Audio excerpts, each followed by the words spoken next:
of course, a great admirer of the impeccable credibility, professionalism, and business savviness of Business Day. If you really mean business in Nigeria, start your day with Business Day.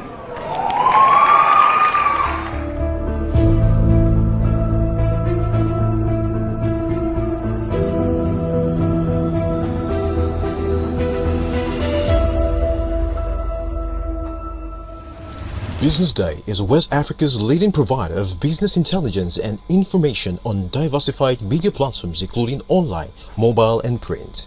Started with a weekly newspaper production in 2001, Business Day's premier content can now be accessed through print, mobile and online, with syndications from the Financial Times, The Economist and Harvard Business Review. Our singular and overriding objective in Business Day is to be the premium provider of business and financial content and assist every reader in making intelligent decisions in Nigeria and Africa. Good morning once again and welcome to today's edition of Millennial Hangout.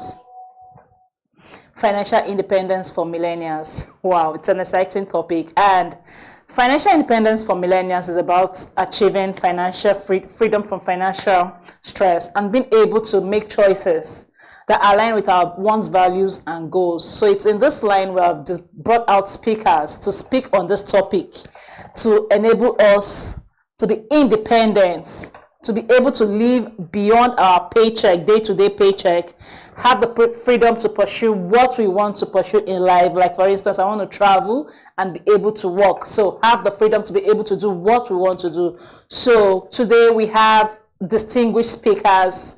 We have Mr. Onome from Money Africa. We have Mr. Hilary. We have Mr. Oladipupo. We have so I'm just going to be introducing them one after the other, and after which they'll just talk about themselves for 1 minute and we'll go right into the topic for today. Thank you. So Mr. Onome, are you live? So if you're there, please kindly introduce yourself. Let the audience know you. Hi, my name is Onome and I'm an analyst with Money Africa. Money Africa is a financial literacy platform. We educate people about money across every strata, young, old. We also have the Money Africa Kids app, which also pushes financial literacy for kids. So in essence, my job is to make sure we have great content on our platform as well as keep our different communities engaged. Thank you so much, Mr. Onome. Well, excited to have you here. Mr. Hilary, are you here, please? Yes, I am. Yes. Okay, please can you introduce yourself? Okay, my name is Hilary Utuke. I founded Colored Works, and what we do at Colored Works is we help brands gain visibility, and we also develop websites. So we do that in different ways: web development, design, writing, and other areas. And I've also authored 4 books that are all on Amazon, and I also run a digital writing agency in the United States. And yeah, so that's it.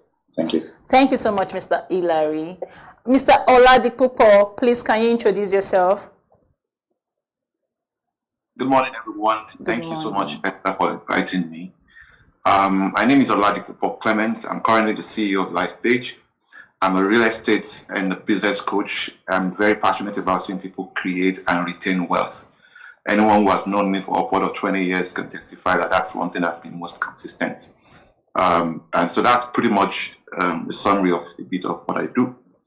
Thank you for having me once again. Thank you for coming, Mr. Oladipupo. Mr. Innocent, are you here, please?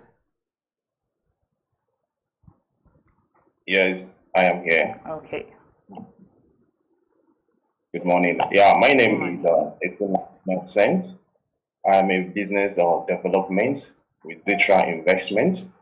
What we do is to impart financial freedom to the community. But our aim is to become one of the financial leaders, financial helpers to the whole Nigerians and the community at large. Also, I am IT specialist, IT consultant, engineering with a certification. So these are the line of things I do. Thank you for having me here. Thank you, Mr. Innocent. And our last speaker for the day, Mr. Bobola. Are you here? Yes, I am. And good morning to you. Good morning. Good morning, everyone. My name in full is Bobola Ojoami. I'm the head of marketing and I'm also responsible for growth at Money Minutes. We're known as MIM Finance Company. We're a CBN regulated lender. Originally, we have a background in the UK and in the US where we've lent out from our parent companies close to about $12 billion in finance across the past 20 years. And 3, 4, 5 years ago, we came to Nigeria to replicate a similar model by the initiative of our founder at the time. And our overarching goal in Nigeria essentially is to provide people with access to finance. And this evolves around, helping individuals get to a position where they are more financially equipped. They have a lot more financial flexibility to be able to grow their lives. That's what we're doing. And this is what I'm personally responsible for as well. So yes, back to you. Thank you for coming, Mr. Bobola. Thank you to all our speakers. So right into it, the flow is just very simple. So each speaker is going to speak for 10 minutes about the topic. If you have slides, you can let us know so you can share your slides. And after which there will be a session for question and answer. So participants, if you have questions, do well to write your questions in the comments box and we'll take it up from there. Thank you so much. So in no particular order, I will just call on Mr. Innocent to start the floor. Thank you.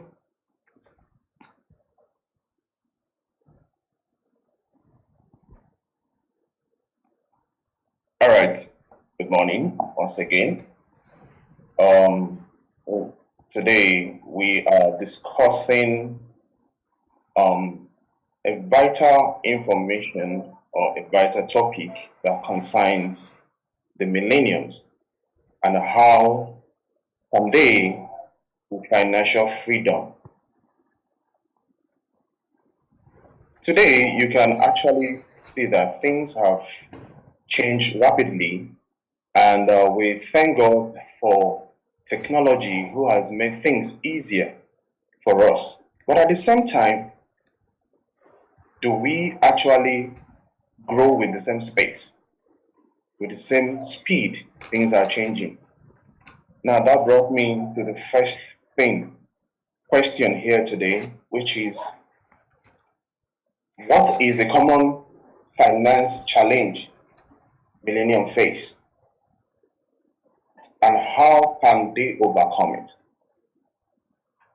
First, the one big problem we have is lack of education, which I believe that is one major challenge the millennium face.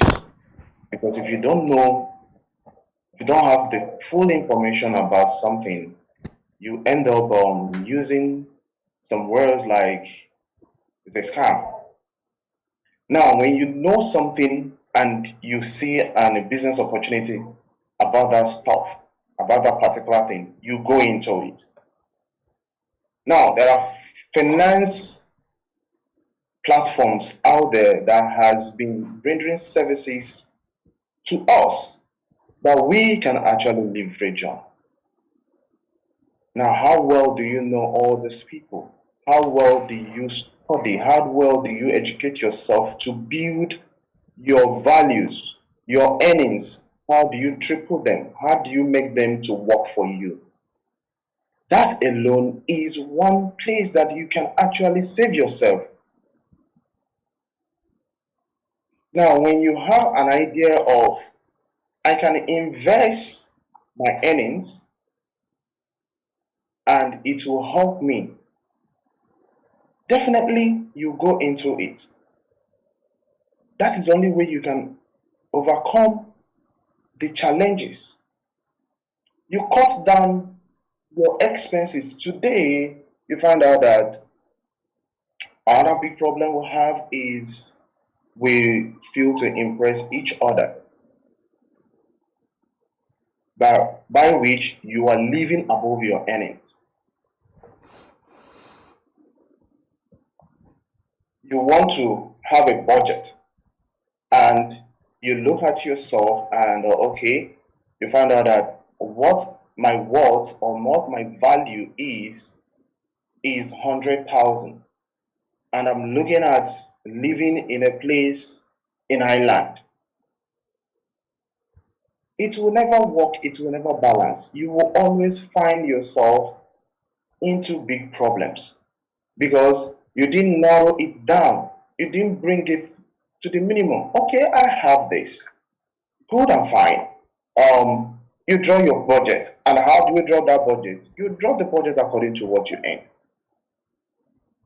As a millennium, there is a lot of responsibility that you have at hand. You need to pay your house rent. You need to live. You need to feed yourself in the economy where the food is already high. Now you budget it. You narrow it down to what you can offer to the society and what your value brings to you. So when you cut your coat according to your clothes, you will be able to manage, you'll be able to be free from financial crisis. So if I go down to the strategies that millennials should be able to adopt. Now, on this strategy, which says what are the strategies millennials use to pay student loan? First and foremost, on that, you need to ask yourself two questions. That's where it boils down to educating ourselves, knowing what you're going into for. Now, first, you taking a loan, first you ask, is it a loan that I will repay while studying? Or is it a loan that I will pay after studying and get a job? Now, the answers forms your strategy. If it's the first one, you pay while you're studying, then that means you need to get a job. Now, if you get a job, you budget it because on it, you will feed yourself. That is how you pay your student loan. Now, on the other line, if the answer becomes the second question, which you pay after your schooling, then it becomes it's a big one for you. In fact, you can even leverage the first question by actually getting a job and offsetting your bills. Hold on a bit.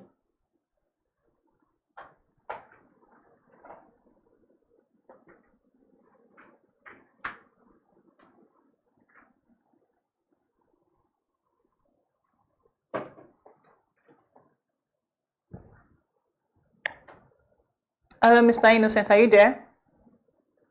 Yeah, sorry. Okay, I was called. They caught my attention for something. All right. So this is what the Millenniums is all about. We are to make sure that okay, fine. The challenges you face, how do you go about it? How do you run your day in and day out, your daily lives? How do you manage to draw your budget?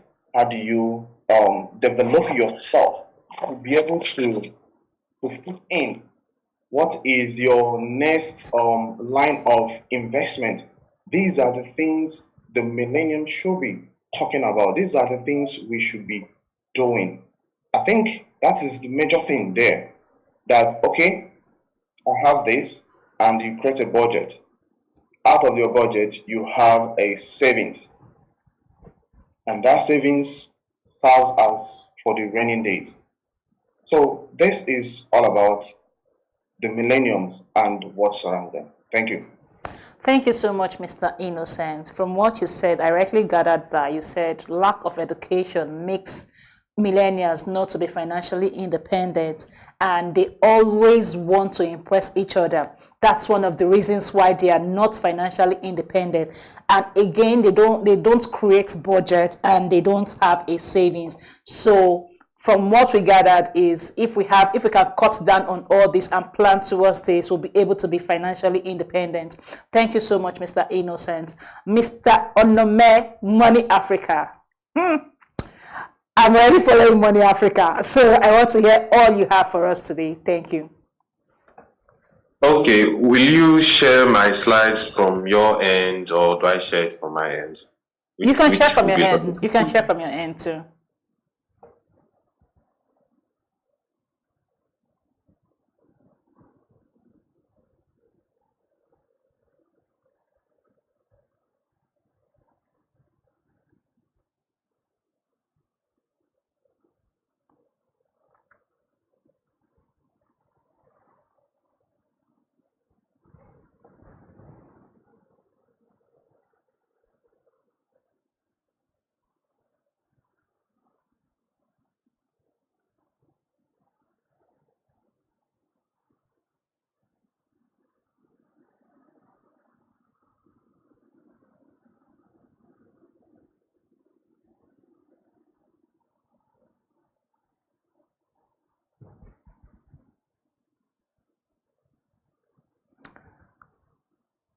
Mr. Onome, are you there?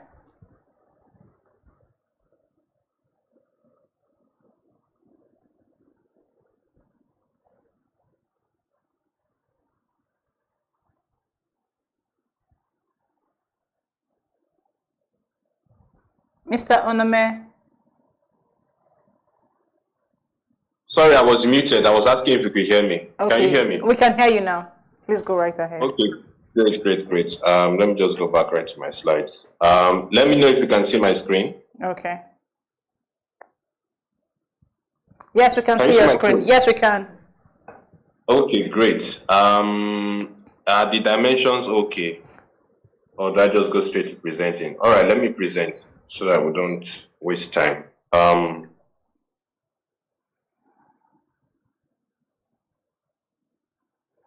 So in essence, who is a millennial? A millennial, you can split them into two. Those between the 28 to 33 brackets, and then those between 34 to 43. In essence, those born between 1981 to 1996, right? Now, why did I split the numbers this way? The two halves are in different stages of their financial lives. For those aged 28 to 33, they're probably about 5 to 7 years into their career. They could be earning somewhere between 150 to 250 a month. Their priorities are different, and their strategies will be different. So what do they need at that stage? And actually, everybody needs the first point. You need to have a personal development budget. The aim really, and if you're working towards financial independence, you want to get into the high income bracket, and you want to do so early. Secondly is you need to avoid lifestyle creep. Lifestyle creep means that as you earn more money, the tendency is you want to spend more, right? And for a lot of people in this age bracket, this is when they're just starting to earn money. You finish school, or you finish learning a skill, you're on your own, and you're starting to make some money. So the tendency is to splurge. So you want to try and be disciplined with your budgeting. Now, for those who are in this bracket and are married and they have kids early, you also want to start planning for your kids' education immediately. And the reason I say so is on the next bracket. Now, for those millennials who are in the 34 to 43 age bracket, you've worked about 10 years to 15 years. For those in their 40s, they are about 2 decades to retirement.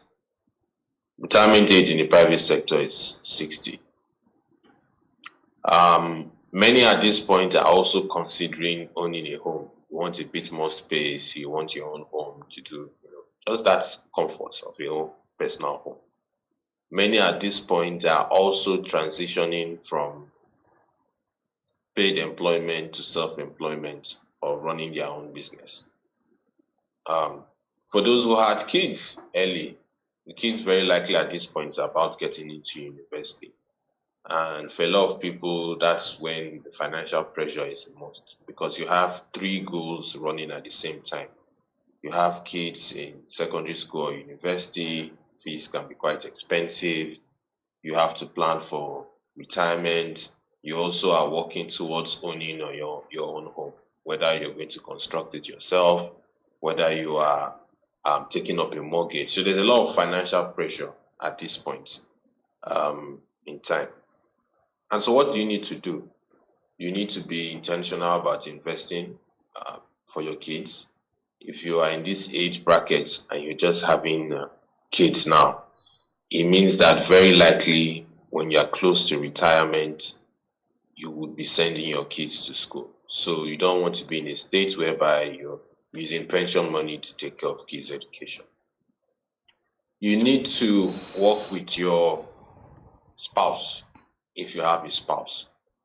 It's always easier to plan financially, and you can achieve goals quicker if you both have a sense of commonality in your financial goals. Then you also have to let go of any bad habits that you have, because at this point, if you have bad financial habits, there's no way you can achieve financial independence. So what are the investment options? They're pretty much basic. You have stocks, you have crypto, you have real estate, you have money market investments, you have commodities like gold, silver,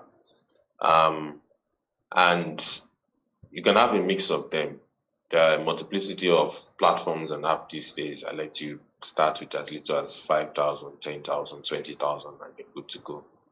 The important thing is that you are consistent in investing, right? Consistency is more important actually than the amount. Yes, sizable amounts are better, but you are better off starting and building up, increasing the amount as you go. So what's financial independence? It's simple. It's simply having income, savings, and investments that you can live on comfortably without relying on your paycheck or waiting for the monthly alert or waiting for that contract.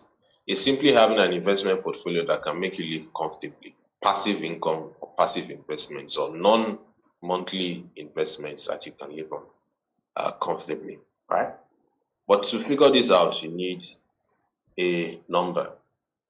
Now, X is your magic number, and everybody's X is different. X is simply at the number at which once you hit that goal in terms of income,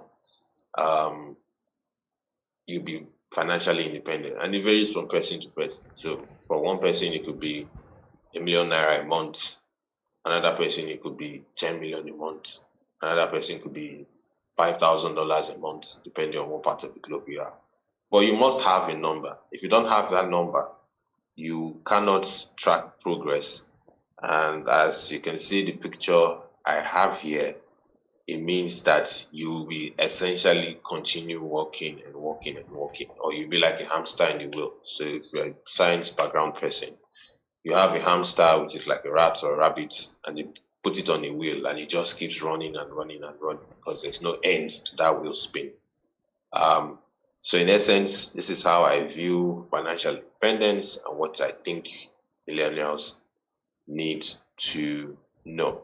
So that's the end of my presentation. Thank you very much, Mr. Onome. I've learned a lot of things from you, and you said one thing I'm taking home is definitely consistency in investing. that we have to be consistent in investing. But we all know that in this country right now, it's very difficult to be consistent because what's happening? Unlike before, you can easily say, okay, I'm consistent. I have 100,000, I have 200,000 to keep. But these days, you cannot be consistent in investing because you have the plan to save, and before you're doing this, another thing is coming up and there. So we'll go right into questions and answer after the whole session. But then let's have Mr. Bobola come in and tell us what he has for us. Thank you very much again, and thank you guys for having me.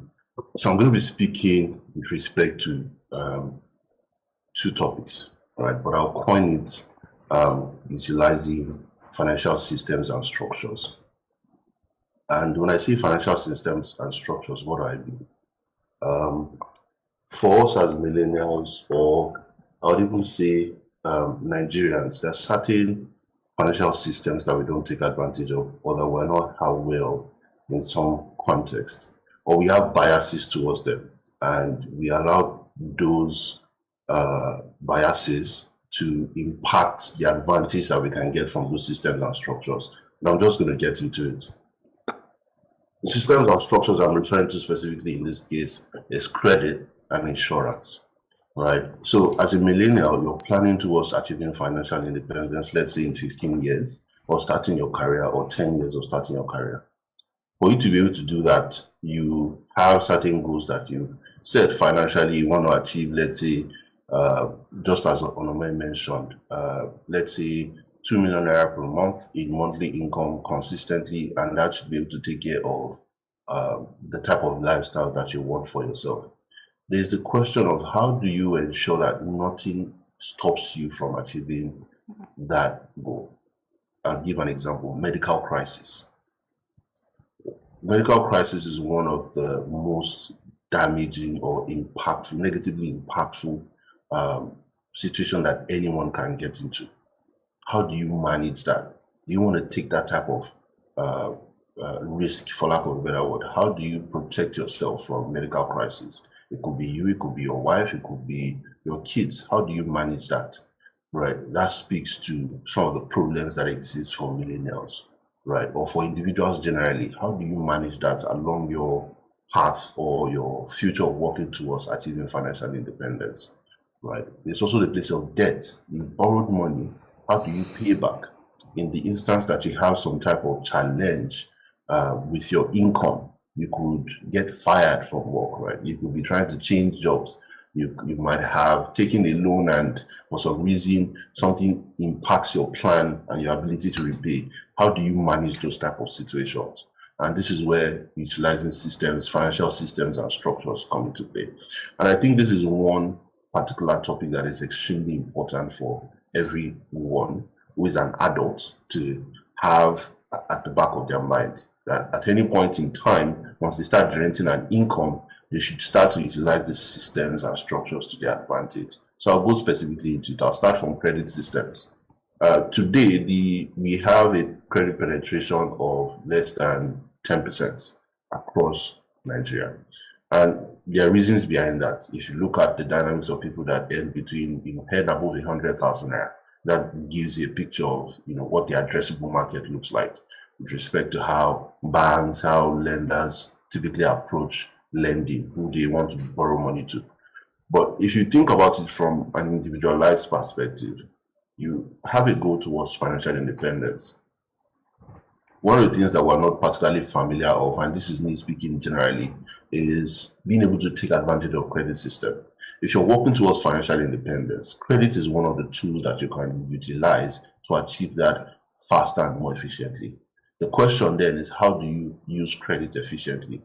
On average, every Nigerian today has a credit score, and you would have, let's say, roughly 10% of Nigerians only are aware that they have a credit score, and less than 3% who are taking one form of action or another towards improving that credit score, right?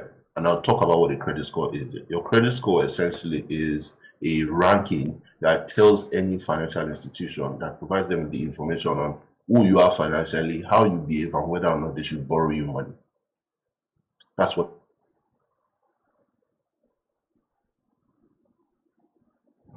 Hello, Mr. created for them. Bobola. I think you lost me for a second. Yes. Am I back now? Yes, you're back now. Okay. Okay, thank you very much. So if you don't have a credit score today, right, the moment you get into the financial system, you open a proper bank account. One is created for you automatically. That's how it works, right? And that tells financial institutions who you are from a credit standpoint. It tells them how you would behave, whether you have an existing profile or not, whether they should trust you or not, right? And what people don't understand is that this is something you can build, because if you have a good credit score, it means you can get good credit.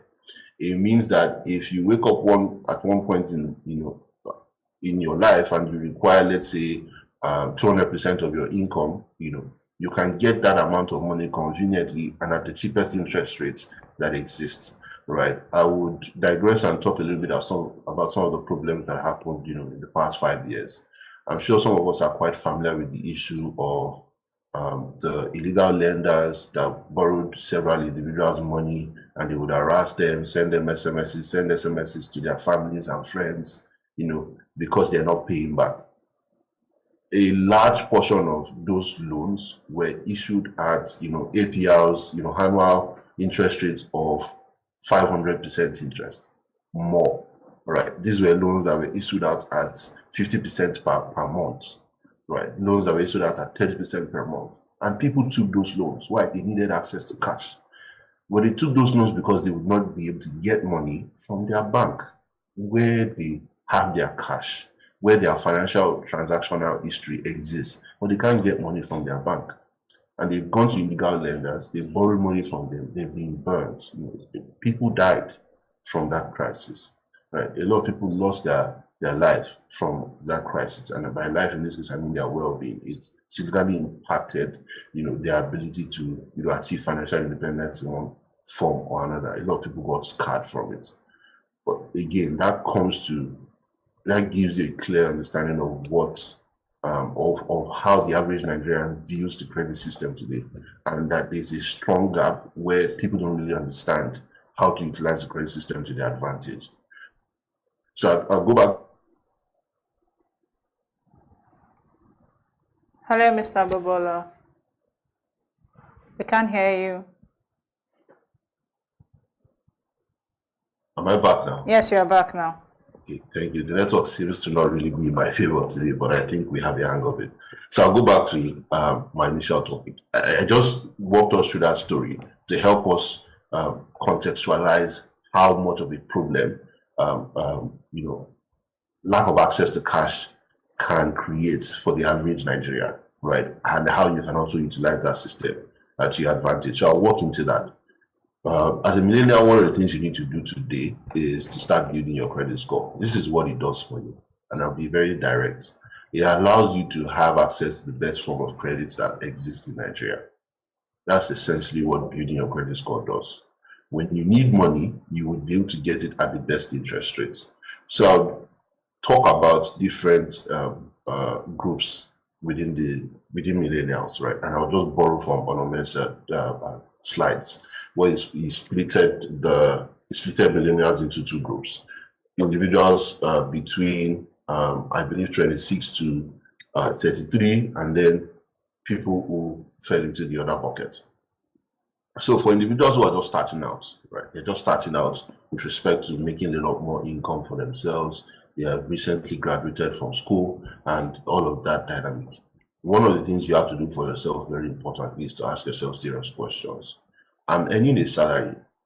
The salary I'm earning from my company going to this particular bank. When I need credit, can I get money from this bank? I'm trying to draw out a particular point there. There's a core behavior we have with credit where we only go to look for credit when we need it, right? We typically only go to source for credit when we need it. We do not create those systems ahead of us. How can you create a proper credit system that works for you ahead of when you need credit? That way, when you do that, you're able to take advantage of three things. You're able to get the best interest rates. You're able to get the right amount of funding that you require for yourself. You can build towards it. And it speaks to, the overarching topic of building financial independence. You can also build financial independence from a credit standpoint. How do I use credit, right, to build financial independence. When I don't have cash, how can I borrow good credit, right? Either for personal development, either for an investment, a very clear investment opportunity. How do I utilize credit for those type of opportunities? So there are several things you can do. If you today you're currently earning an income and you can't borrow money from your bank, you want to identify why. Speak to your bank, understand exactly why you can't. There are different reasons. Your account might not be a salary account. Your bank might not even be interested in providing you with funding, with access to cash. And you want to identify where you can get that from, right? So you can make changes. You can move to a different bank. The second thing you want to do is go to any credit bureau institution that exists today, right? There are about 3 of them. You have Credit Central, First Central. You have CRC. You also have I can't remember the third one, but there are 3 major credit bureaus in Nigeria today. You can just go online and search for any of them and request for a credit report. You can get a free credit report that will tell you exactly what financial institutions see about you today. You can get that for free. Simply go to Google, type in credit bureaus in Nigeria, pick any of them, and sign up for their free credit reports. They will give you an assessment of what your credit profile looks like today and what every financial institution sees when you go ask for money. So you know exactly where you stand financially from a credit standpoint, and then you can start to fix that. There are several ways you can start to fix that. One is to take small amounts of credit and repay over time. I would borrow from the UK or the US, where you'd have the average, individual being able to access credit either on their credit card, whether it's for student loans or whatever it is. We don't really have student loans in Nigeria, right? We're just developing that. So I won't speak to student loans in Nigeria, quite frankly. But you have that in those environments that are more developed and there's a lot more structure, right? Those systems also exist here. How do you take advantage of them, right? So understanding what your credit profile looks like is important, and then you can start to build it, right? You have several banks today that offer, salary advances or offer finance in different forms at interest rates that are single digit and very, very good. Single digits in this case, I mean per month, not per annum. And you can get those type of finance, right? Which is much more affordable, and that will not impact, your ability to work towards financial independence. You already have that system, that support system from a credit standpoint that you can fall to whenever you need access to credit. So that speaks to credit. I'll move away from credit to insurance. I met an individual a couple of days ago, and I'll just use the storyline to talk about utilizing insurance as another system, financial system. I was in a taxi and he told me about him just having to spend about 80,000 naira on his daughter's medical bills, right? And he was saving that money to use it to do something else. And I asked him a simple question: do you have ATM for your family? He said no. What it cost him to take care of that single medical bill for his daughter would have taken care of 1 year's subscription at the least in HMO for that same child, right? So again, what I'm trying to speak to here is making sure that on your path towards financial independence, what are the factors that can impact you from, or that can stop you, that have serious implications and can stop you from being able to achieve those goals? How do you take advantage of systems to protect yourself? One is credit. The second speaks around health, right? You can only work for as long as you are well, right? If you're not in good health or your family is not in good health, there's pretty much nothing that you can do. It significantly impacts your ability to operate, your ability to take care of your family in one sense or another, right? And if you look at the statistics today, you would realize that about only 1%, just 1% of Nigerians have some type of insurance coverage. That's the insurance penetration in Nigeria today. So it tells you that, I wouldn't say 99%, right? Let's just say 50%, more than 50% of Nigerians don't have any form of insurance coverage. They're paying for medical bills out of pocket, right? When you have your children, when they have their kids, they're paying for that out of pocket.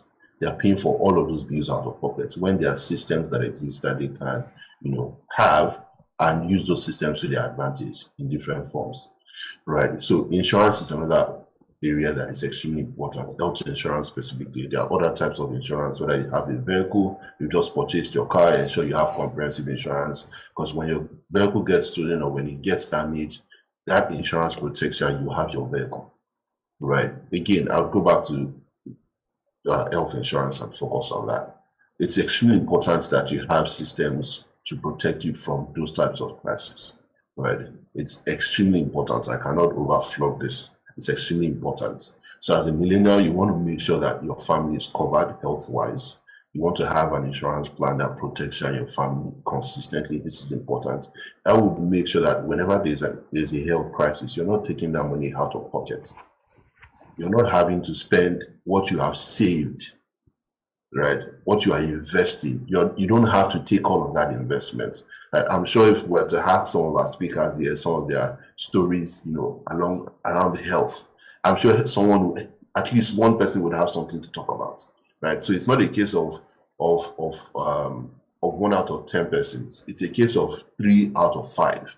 Somebody has one story or another that speaks to health, whether it's themselves directly or someone in their family, right? So it's extremely important that you have these systems and you're taking advantage of them to protect yourself. There's no reason why you have to take out cash out of pocket, right, for medical bills, right? There's no reason why you have to be exposed to high interest loans or not be able to access credit when you need it, when the emergency itself arises. And it puts you in a very detrimental position of crisis. You can build the systems. You can build a credit profile that will give you access to good finance whenever you need it, whether it's to start a business, whether it's extra cash, whether it's to pay rent, right? Because you're relocating to a new environment, you just got a new job. There are different ways to spin that wheel, right? And I'll keep it to this at this point. Thank you very much. Back to you. Thank you so much, Mr. Bubola. I've learned a lot. Actually, I didn't ever think I was going to get credit from anybody, but I just feel like, so I think lack of education for all this financial independence makes millennials not to make use of all those things. Thank you so much for that. I will get into questions time. So, Mr. Oladipupo, please can you share what you have for us today? Thank you. Wow, thank you very much. Let me especially appreciate fantastic contributions from the earlier speakers. Phenomenal contributions. Thank you, Onome. Thank you, Popola. They've touched on some things that there's no point overemphasizing. They're so critical. And I'm glad that we've touched on things that sets the tone for the conversations later on. I wrote a book in 20, and by the way, this is not an agenda to sell a book. I wrote a book in 20, I published a book in 2021 titled Financial Freedom Master Guide. Smart Keys to Making, Managing, Multiplying Your Money, and Living on Your Own Terms. And this was after a 10-year plan that I developed and worked with. And that this particular book eventually turned into a masterclass, turned into many other things. But I will touch on a few things. Now, there are 3 critical phases everyone must go through if you must achieve financial freedom. And let me also put it out here. For many years, I've also confused financial independence for financial freedom. So even though this program is Millennial Hangout and it is financial independence for millennials, I must mention here that there are 5 levels on your journey to financial freedom, but there are 3 phases everyone must go through to achieve financial freedom. So let me take it from the 3 phases. Number 1 is personal transformation, and that's where education plays a critical role. In life, you don't get what you want, you get who you are. And so it's important that you invest in your personal development, you invest in creating skills. Listen, I know this by experience, and I know this from most of my coaching sessions and interactions with people, whether members of family, members of the church, and wherever, that the highest income you earn right now is a reflection of how much skill you have developed. Okay? the more money you want to make, the better you need to go. You need to develop your earning capabilities. And that's what your personal transformation is about. It's more also about your belief system.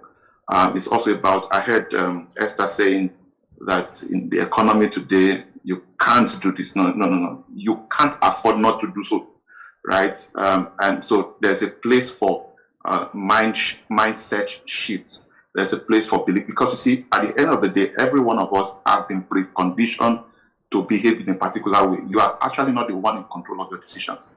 You have been raised and conditioned that particular way. And in order for things to change, you have to change. Unfortunately, people want their finances to improve, but they don't want to improve.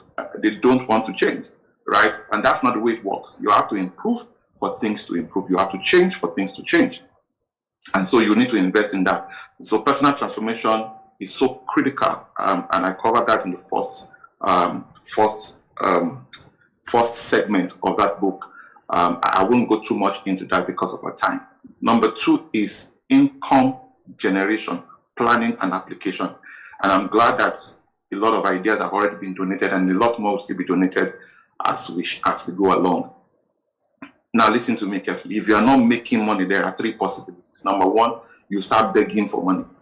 And when you run out of people to beg from, you start borrowing money. When you run out of people to borrow from, you start cutting corners and compromising.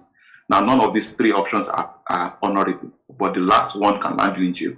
And so it's important that we invest, and that's why I keep emphasizing the need to invest in your earning capabilities. It may surprise you to know that some people don't just have life skills that can build them out. There's nothing they can give in exchange for money. And how can you begin to plan for financial independence if you're not making money? If you can't control your earnings by the level of skill you have developed over the years. There are scarce skills for those who are still in the first bracket, or the first bracket of the millennial, like Onome shared with us earlier, the 28 to 34, right? You want to significantly invest. Listen, gone are the days when, because you finished with banking and you have a first degree in banking and finance, you will get a job in banking and finance. There are skills that are not even taught in our schools of higher learning. And these are the areas. So you want to find out about that, go on Google, just Google it, scarce skills, right? And go develop yourself in those areas, right? Or soft skills. These are critical skills that will help you earn income. I emphasize that because your personal transformation is the foundation for wealth creation and achieving financial freedom. But I can tell you categorically, the pillars is earning income, right? Income generation, so important. So important. So wherever you find yourself, you must have something you can exchange, for money, because ultimately money is a reward we get for solving problems for others, right? So, and if you are not solving enough problems, then you won't be making enough money.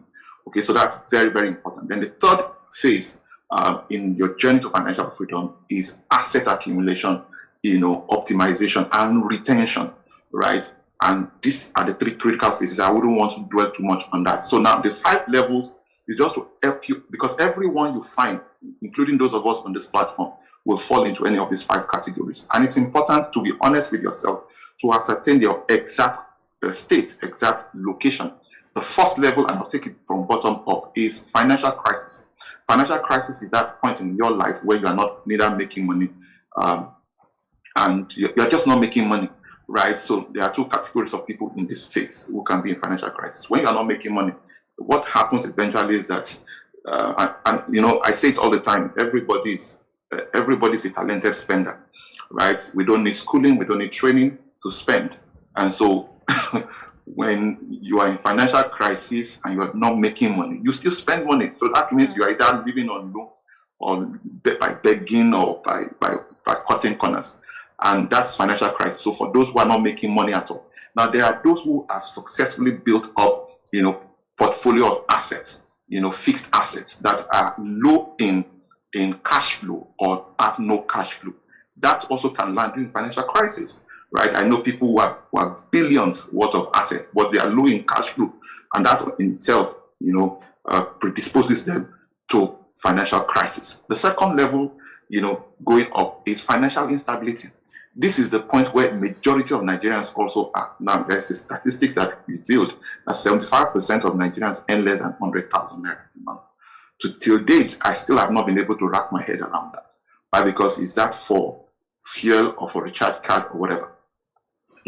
So financial instability is when your take home doesn't take you home. And for majority of people, their take home does not take them home. And so to improve that, you still go back to personal transformation, which I talked about earlier.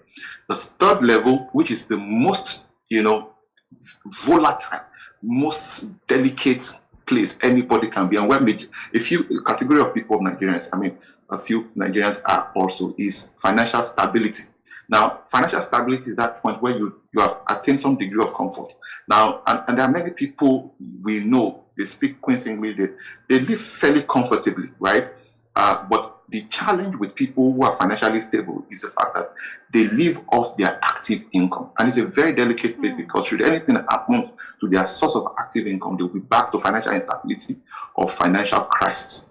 And so that's why anyone who is between financial stability and financial crisis certainly need this segment of conversation that we are having, and should also get books and attend webinars and find accountability partners, find mentors, find coaches that can guide them through. I'm so amazed that I know CRC as credit bureau, but I never knew that we really have that such structure. Nigeria is really developing, it's evolving gradually, and I'm glad to know that we have such opportunities here. So you need people, you see, if you move around with 5 rich people, 5 wealthy people, and I'm not talking people who look rich, I'm talking of people who command resources, whose resources are not making noise, right? But they have substance, not just substance in terms of physical asset alone, but they have substance upstairs between their 2 ears. Those are the kind of people you need to begin to relate with. And you'll find them either the 28 to 34 or between 34 to 43. You will find them there. In fact, you even find them, those who are even much older. So the key thing here is financial stability is not the best place to be. That you are able to fund your family, go on family vacation from time to time, your children go to good school, you live in nice neighborhood. It's not guaranteed that you are financially free. Should anything tamper with your current source of income, you'll be back to financial instability or financial crisis. We have seen cases of people who were living in highbrow areas, but at the moment they lost their job, a lot of people are just 6 months away from bankruptcy, 6 months away, in fact, 3 months away from bankruptcy. That's why the next level is financial independence. That's the 4th level. Now, this is the point where the proceed from your asset. I know Onome defined that for us so wisely, but I just want to break it down for everyone to understand it, so that you can know exactly where do I fall. I say to people all the time, the greatest form of deception is self-deception. Anybody can deceive anybody, but don't deceive yourself. So find exactly where am I in these categories, in these levels, and begin to chart the cost. Because until you know exactly where you are, we can't chart the cost of financial independence or financial freedom. So financial independence is that point where the proceeds from your asset or an investment is capable of meeting your personal and family needs without you having to work another day. In other words, you are no longer going to be working for necessity, you're just going to be working for fun, because people die when they stop working, right? People, just develop very strange diseases when they stop working. So you still need to continue to work, but you no longer be working for necessity, but just start working for fun. That's financial independence. And financial freedom, which is the final level, is that point in your life where the proceeds from your asset is not only capable of meeting your personal and family needs, but also able to extend goodness and kindness to other people. You see, I have come to realize that the greatest source of fulfillment is not in accumulation. The greatest source of fulfillment is in donation, is in our contribution. And so, and that's critical. You will not be remembered for the things you acquired. You'll be remembered for the things you contributed to other people. And so in 2021, I launched the foundation just as an expression of that. And the goal was to send 1,000 children through school, to university, right? And the goal is within the next 10 years. So between 2021 and 2030, we hope to have sent at least 1,000 children through university. So that's really what will give you ultimate sense of fulfillment, and not just because your children are good and everybody else around you is struggling. And you know the way Nigeria is right now. So it's important that to journey you need to know exactly where you are, and you need to cover those 3 phases. We will never stop. The need to continue to learn and upgrade ourselves will never end. As long as you are alive, you will still need to continue, because life is not changing. Life has changed. Things are evolving. We live in a VUCA world. It's a volatile world. It's an uncertain world. It's a complex world. It's an ambiguous world, and it's a disruptive world. So we need to constantly continue to evolve. And if we do all the things, recommendations that have been shared already, and that will be shared in the course of our conversation, I'm sure that we'll be able to get to that level. Let me quickly conclude with these thoughts. Our research was conducted a couple of years ago, and 100 students who graduated from college were monitored for 40 good years. After that 40 years, a report came out, and from that report it was noted. And now, mind you, this data may have been altered one way or another, because I can't remember the exact percentages, but a greater percentage of people, like 35% of these people, had died. And I can tell you categorically, some of these people may have died as a result of health crisis, like Bobola talked about, or may have died out of stress and frustration and a host of other things. Now, there were other 51% thereabout, and this category of people, were still working for money, right? They were still laboring, they were still looking for a job just to survive. And only 4% had achieved financial independence, and only 1% had attained 1%. So it tells you the odds are actually against us. And that's the more reason why you don't have to follow the flow. You don't have to do what is trending. You have to do what will set you apart. You have to prioritize, your future, and all will be well. Thank you very much. I look forward to the conversation. Thank you so much, Mr. Oladipupo.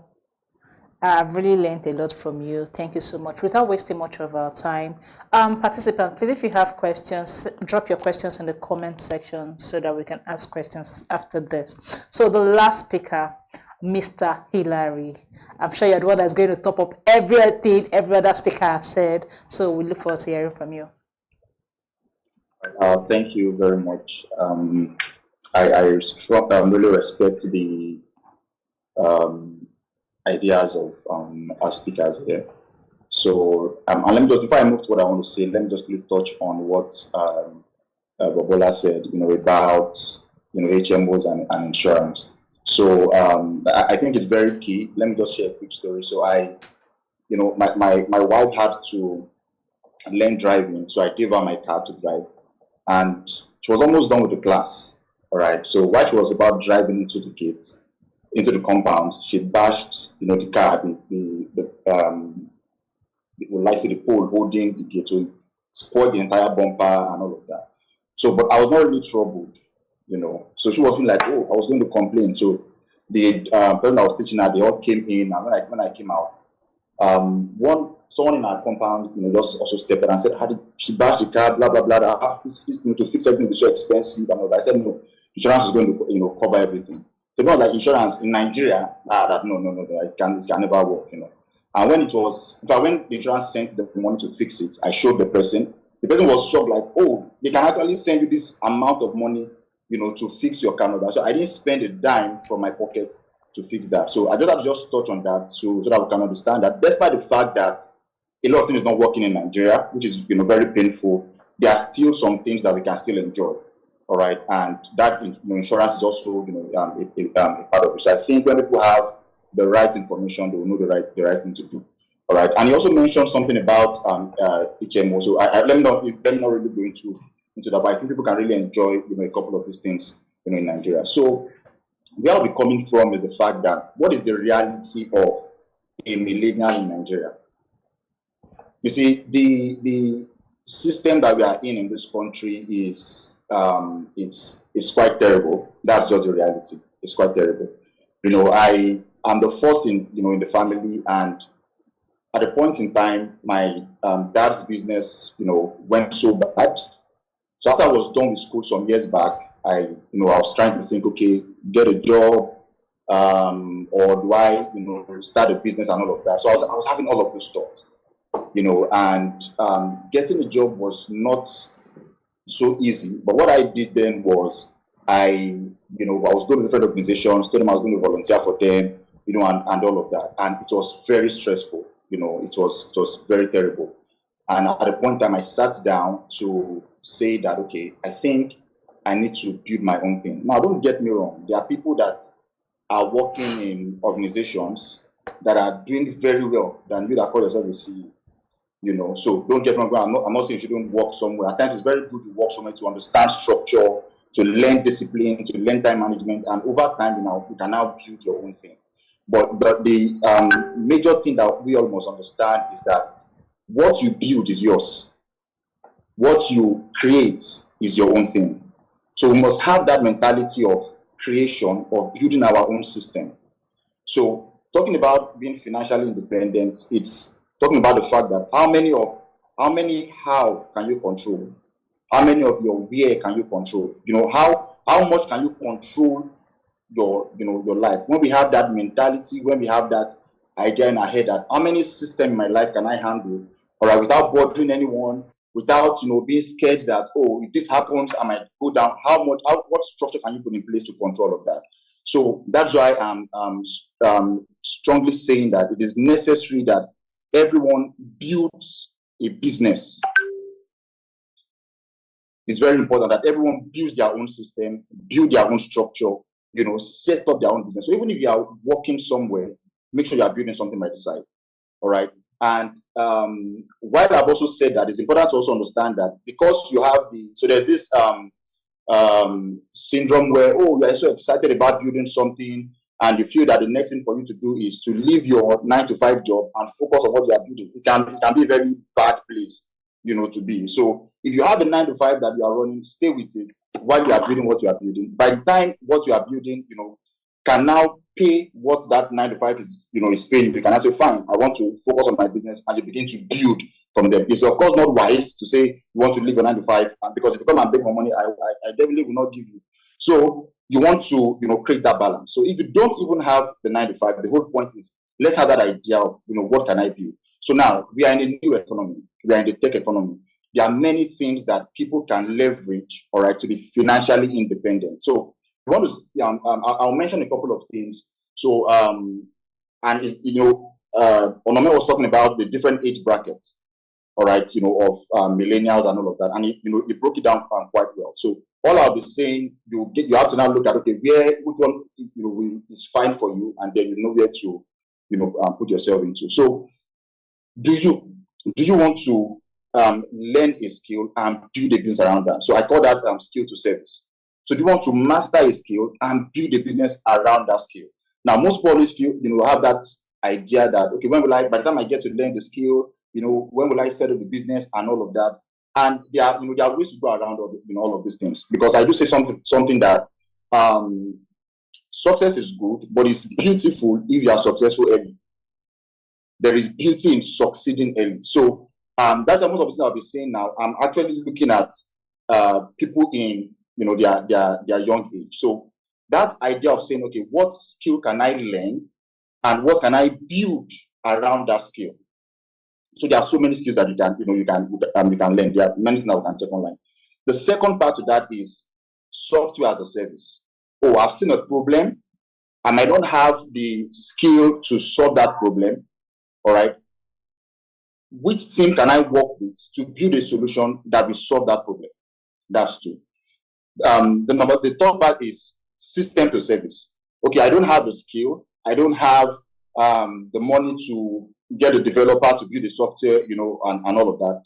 But how can I link people together? So I can set up a business where I say, okay, what we do is we help people with VAs, virtual assistants. All right. And then you set up that system. Then you get people that are actual experts in doing this stuff, whatever. You bring them into your system. So when people need that service, you give them those VAs and they pay your company, and your company pays those people. All right. So these are different strategies that we can apply to ultimately start building, because if you don't build your own thing, trust me, there's a limit to what you can control. That's just true. There's a limit to what you can control. And now that we are in the tech age, there are different tools, there are different resources that we can actually leverage to build all these things. Now, in doing all of this, it's also necessary to understand that by design, humans are not local. By design, we are meant to, to be global. Even God himself that created us, everything he created is in abundance. Everything he created is global. We have humans all over the world. We have, the sun is everywhere. We have sand everywhere, even if snow is not falling in Nigeria. We have all of these products are global. So we want to start thinking of the idea that how can I build this system and not limit myself to just earning in Naira, and I can start earning in foreign currency. All right. So to leverage that, we want to start thinking about, okay, the network of people that you have. Mr. Abadipo mentioned something about, networking with the right people. So it's not a function of how many people you have, it's the quality of those people. Another thing that actually helped me in business was the right network of people. And that gave us massive speed.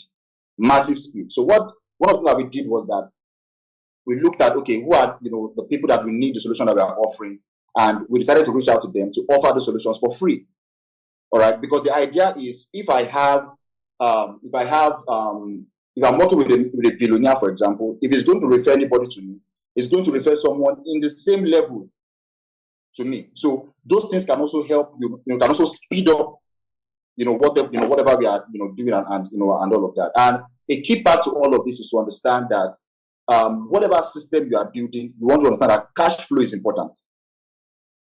Cash flow is very important. So you don't want to start a business and get frustrated. You want to create a system where you are a contractor, all right, and you get a particular deal. And before you get on that deal, it's still only God knows when. So you want to build a system where there is some kind of cash flow. These are the things that we also looked at and said, okay, if we are doing things for people beyond just getting them to pay one time for stuff, how can we create a system where we have businesses pay us every month, and we're able to get that system perfectly. And we did all of this remotely because I understood that how can we also cut costs? You want to fuel your generator or service your inverter and all of that. How can we cut costs? My manager, I've not seen my manager physically for once before. I'm not saying anybody I'm not really advising that, but I'm saying that we can leverage tech, all right, to do a whole lot of things. So my major point is everyone needs to start thinking of the fact that what can I start building? What can I start creating? And that will take me to a model that I came with at a point in time. I call that model the one-part solution model. All right. That one-part solution model is one person that needs one particular problem, and then I can solve that problem with one solution in one particular way. And then once you're able to identify that, you can then double down on that particular stuff. So the major challenge that we have is because you are starting out something, you feel that if it's the first month, the second month is not picking up, and so you want to leave that thing and move to the next thing. You can't go that way, and that's why you see so many businesses in Nigeria. They don't focus on legacy. They don't want to build anything long term. It's just what can pay me now, all right, and then if you stop paying me, I just move to the next thing. So the idea is for us to have that mentality of creating our own thing. So if you have a 9-to-5 that you are doing now, start thinking of what you can also build. If you don't have a 9-to-5 or you don't have anything that you are really doing now, start thinking of a skill that you can learn. If you don't have the money to learn a skill, start thinking of how you can leverage people around you to say, okay, you want to create a system where you will use the skill of other people to build the business that you intend to build. So the idea for me is to think of the whole thing from the standpoint of a problem and then offering value to solve that particular problem. So financial independence is talking about how much of your resource that you can control. All right, how much charge do you have around for everything concerning around you. Before I opened the business in the United States, the business that I currently run now is what I've been running for years, and a whole lot of things were settled because of that understanding that okay, I've seen a market for this and I've seen a problem and I can keep on offering that solution in different ways. And while I've done that, I felt like okay, it's not important to just stay there. What is the next thing? You create something else again, and you keep on building and keep on creating systems consistently, like that. People that are actually in control of the world today are people that have built their own thing. people that have established their own system. And the masses get to struggle. Oh, they want to do this, they want to get into that, they want to work here and all of that. The major point is, what are you also building for yourself? And I've mentioned a couple of ways that that can actually be done. So it's important for us to understand that these strategies can be put in place, and then we can also design our own value, all right, and keep on offering different solutions to people. All right, so I'll just stop there for now. Yeah, thank you. Thank you so much, Mr. Hilary. It was really nice having you. So it was nice having everyone. And right now, we're just going to go into the session of questions and answers. So before I take questions from the audience and I ask questions that we have on ground, I personally want to ask a question, because I know I discuss with people and I tell a lot of people that having a 9-to-5 job cannot make you financially independent. But thereabout, I get a lot of people say, oh, it depends on how much you're earning. That way you can be financially independent. So someone tells me, I'm an engineer, I work with an oil company, I earn like 3 million a month, so I can always be financially independent. But I want every speaker to tell me, is it possible to be financially independent with a 9-to-5 job? And also, what are the soft skills we millennials can acquire to make us financially independent? So any speaker can start first. Who's going first? Yeah, I'm happy to speak very briefly. I see Onome is also trying to speak as well, and then I'll hand up to him at some point. Yes, absolutely, you can achieve financial independence through 9-to-5, right, through actual employment. I think that's a no-brainer in every sense of it. I would see it this way. If you look at the Nigerian market specifically, right, and you look at the average income, 73% or about 75% of Nigerians earn below 100,000 naira. It is the uniqueness of the Nigerian market, or it's the uniqueness of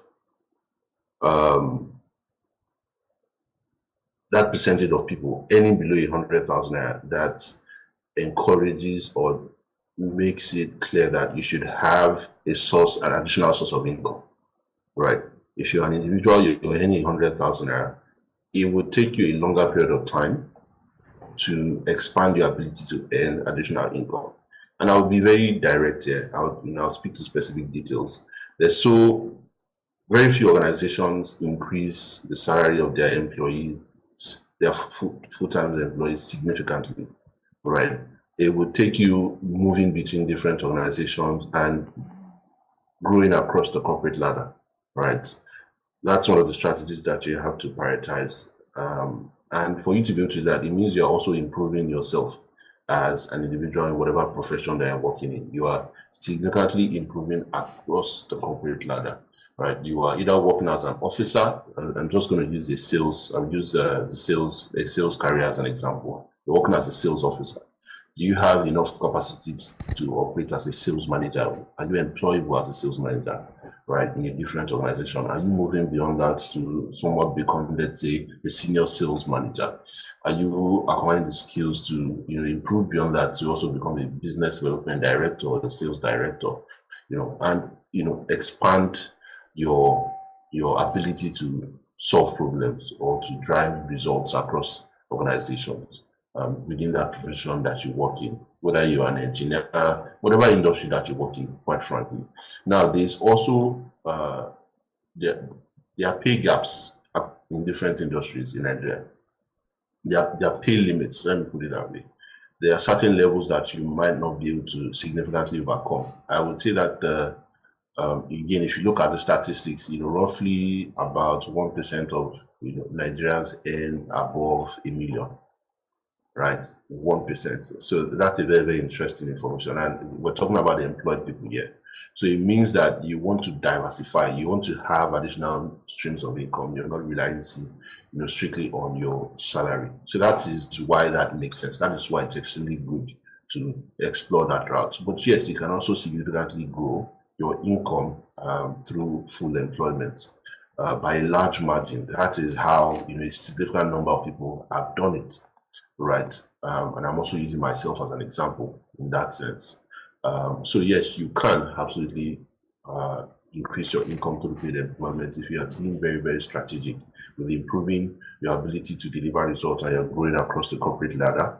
And you are also identifying, different organizations as you move along the corporate ladder where you are providing solutions, right? And this is a very, very intentional comment that I'm making because, like I said, there's always a pay ceiling. There's a pay limit that you can achieve, in when you're working in a particular organization for an extended period of time. In this case, 5, 7, 10 years. There's always a pay limit or ceiling that you can achieve. And sometimes, and this is also due to competition, right? You also have someone who is working, you have a manager who is also growing, improving through the corporate ladder, and that also impacts your ability to grow as quickly as possible within one organization. You want to diversify and make sure that you have, a very strong portfolio, for lack of a better word, across your career. That's it. But I'll leave it at that and then allow Nome speak. So. Thank you so much. Okay. I mean, I think first is, I think one thing people need to realize is for most people, the 9 to 5 route is, I would say, the easiest and simplest way to achieving financial independence. And why do I say so? Business is risky, right? So for every successful business that you have today, so if you take a business, for instance, you probably have 9 that have failed at different stages, right? So you have more risk with business, you have more ups and downs, you have more likelihood of failure of business. The missing point for people really is whether it's you're earning 100, whether you're earning 200, whether you're earning 1 million or not, is especially in the early parts of one's career or those who are young, is you need to be disciplined with money and you just need to start investing. So most people believe, okay, when I earn a lot of money, then I can start investing. But the reality is you don't have the discipline. Discipline isn't an overnight thing. You acquire discipline over time. So really, as long as you start investing, so even if you're earning 100,000 and all you can set aside is a 5,000 or 10,000, it's something. You can start from there. So once you're able to combine the discipline of starting investing and also working at improving your skill set, so whatever sector you are, you have to ask yourself, where's the money at? What skills do I need? And work consciously towards that. For a lot of people's cases, finish school, get a job, and just coast. So you have to ask yourself, if, for instance, I want to be the CEO of this organization, I want to be CEO of any organization, what skill sets do I need? How long will it take me to acquire them? How much will it cost me to acquire these skill sets? Am I willing to put in that energy and effort? Because really, you can't divorce being in the high income bracket with putting in lots of energy and effort. So people have to ask themselves, am I willing to make these sacrifices? And it's somewhat easier to make those sacrifices at a younger age, at the early part of your career. So it might mean you having to work lots of weekends. It might mean you having to work long hours every day. It might mean missing out on family events, holidays, but you're working towards a goal. So as long as you're able to do that, I don't see why the 9 to 5 job can't give you that. Does it take time? Yes, it takes time, because even with business, not every business is going to be a multi-trillion naira or multi-billion naira business, right? Many businesses don't scale. So even as a business person, sometimes you have to ask yourself, what is your goal? What's your X? Are you aiming to run a billion naira business in turnover? Are you aiming to run a business that take off you and just you're okay with that? What do you want to do? And what are you willing? Do you have an outline? Do you have a plan to hit those goals? Thank you so much, Mr. Onome. Any other speaker wants to talk about this? They've actually said it all. I just wanted to know that 9 to 5 may not cut it. Even if you earn big, you can still end broke. if you don't adopt some of the things that have been shared. But essentially, I want to say, if your 9 to 5 may not cut it, we should then look at your 5 to 9, right? Your 5 to 9, what do you do with your 5 to 9? Can be, and in this gig economy, there's a whole lot that can be done with your 5 to 9. And I mean 5 p.m. to 9 p.m., right? And the holidays and on the weekends, all right? And there's a price to pay. And also recognize that these things don't happen overnight, they happen over time. Thank you. Thank you so much, Mr. Oladipupo. Any other speaker has something to say? Okay, all right.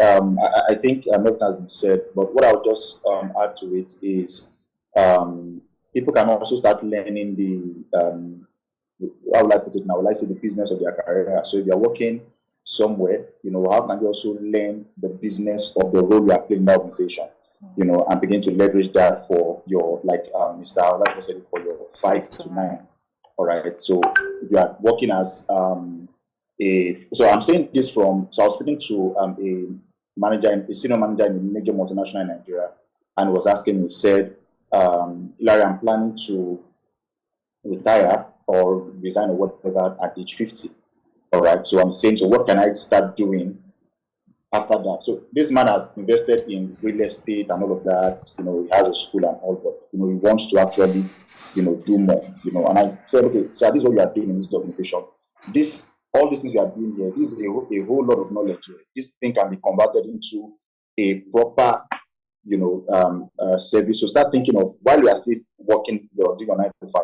So start thinking of how you can convert that your role, or start thinking of how you can turn that role or whatever to a business that you can start doing. You will really do it, because this is what you've been doing for years. You became a senior manager, so that's it. So then the other part again is, like the gig economy that Oladipo mentioned, there are so many things. I think Nigerians, we feel that there are some skills it's hard to do and all of that. Some skills as simple as, it might sound as simple as copywriting.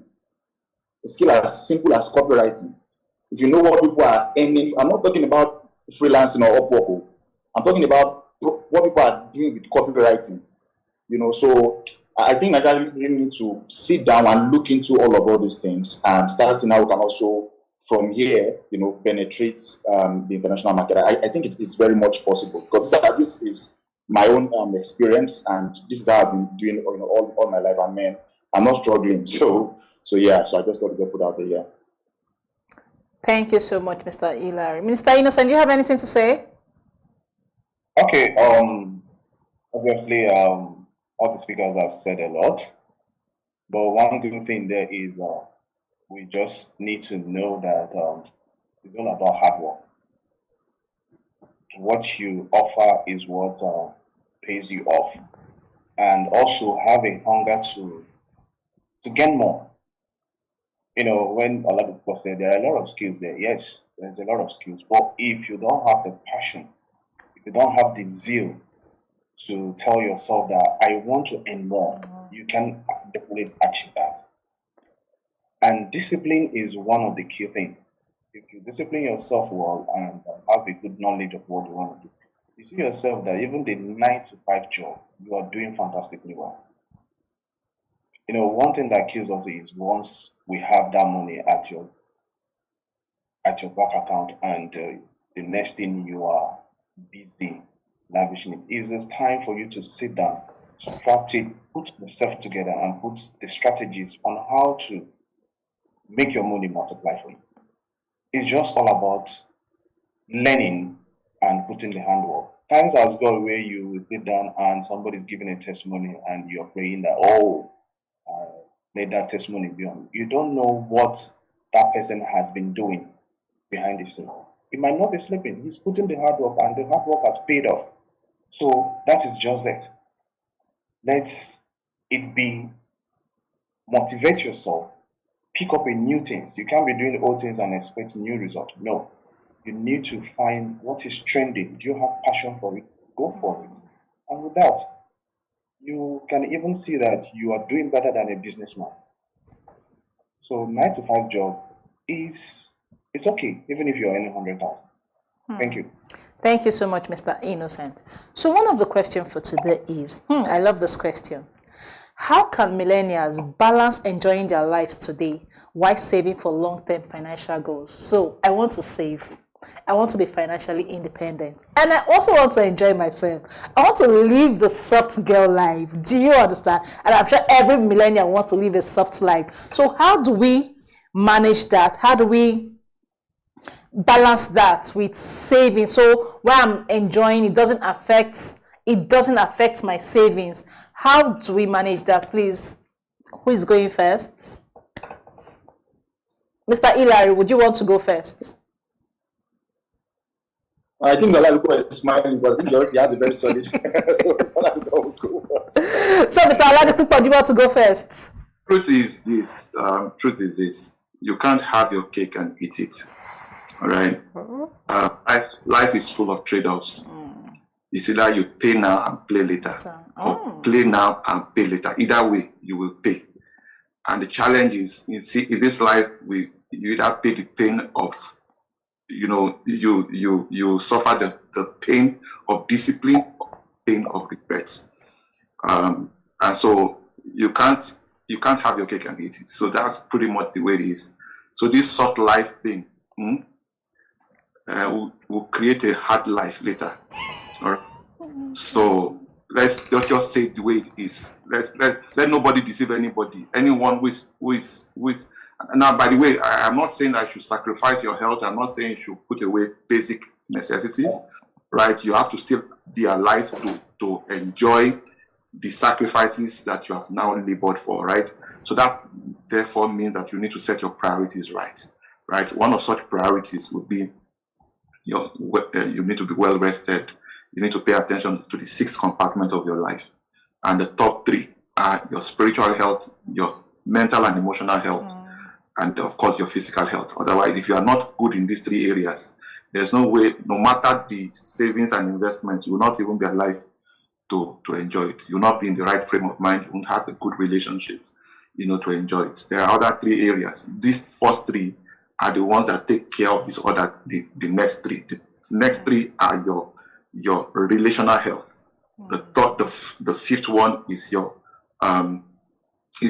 business and career health, right? So whether you choose the business route or you choose the career route, right? It is the first 4 that takes care of that, and then the last one is of course your financial health, right? So you need to do well in this other area. So prioritize it in this manner, and you'll be fine. So my recommendation is, you can't soft life, forget it. Anybody who is living a soft life now, take 2 kids, they went it the hard way. Yeah, there's smart ways to make it happen. Recently, I was having a conversation with my first daughter, and she said to me that she was researching lazy ways to make money online. I love that.